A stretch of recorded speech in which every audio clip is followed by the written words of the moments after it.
l'objectif face aux conjonctures compliquées qu'on peut avoir depuis dans cette mandature, on a essayé d'accompagner au mieux les exploitants. Alors on a essayé aussi de prendre par rapport aux différentes régions naturelles. On a aussi essayé de lancer quelque chose au niveau du Chaourçois. Donc ça, c'est quelque chose qui est en pleine phase, puisqu'il y a un certain nombre d'audits qui ont été faits auprès des éleveurs. L'objectif étant de redonner un certain dynamisme à l'élevage au bois et entre autres à l'élevage laitier. La zone Chaource c'est un petit peu plus favorable effectivement pour aller dans ce sens-là.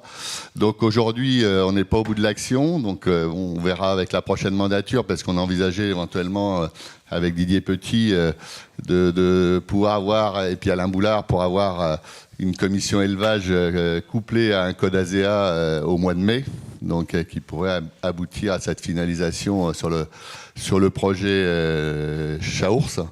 Comme autre point important, c'est tout ce qui a été qu'on a intitulé Oser sur le Barrois par rapport à la conjoncture compliquée, puisque le Barrois, comme beaucoup de régions, enfin comme toute l'agriculture auboise, mais particulièrement le Barrois, puisqu'on démarre de revenus plus faibles à l'hectare, il y a eu des initiatives de prise avec la simplification d'assolement, la simplification d'intervention culturale, l'augmentation des surfaces, mais malheureusement, avec l'année 2016, on s'aperçoit que beaucoup d'exploitants se sont quand même retrouvés avec des résultats négatifs.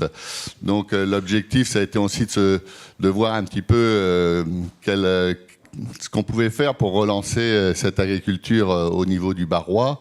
Donc l'objectif, ça a été de rechercher un petit peu, d'analyser un certain nombre d'exploitations qui, elles, s'en sont mieux sorties que d'autres au niveau du revenu. Et donc, à travers cette analyse-là, l'objectif, et aussi on a travaillé avec les groupes innovants, parce qu'il y a un certain nombre de groupes innovants qui se sont mis en place sur le territoire, et particulièrement sur le Barrois. Donc, en croisant les données d'un côté et les données de l'autre, ça permet de voir et d'arriver à des propositions de perspectives un peu plus favorables. Mais bon, à force de s'adapter, je mettrai juste le bémol, c'est qu'il faudra quand même que les pouvoirs publics prennent l'enjeu de l'agriculture et des difficultés de l'agriculture, parce que à un moment donné, l'adaptation sera peut-être difficile.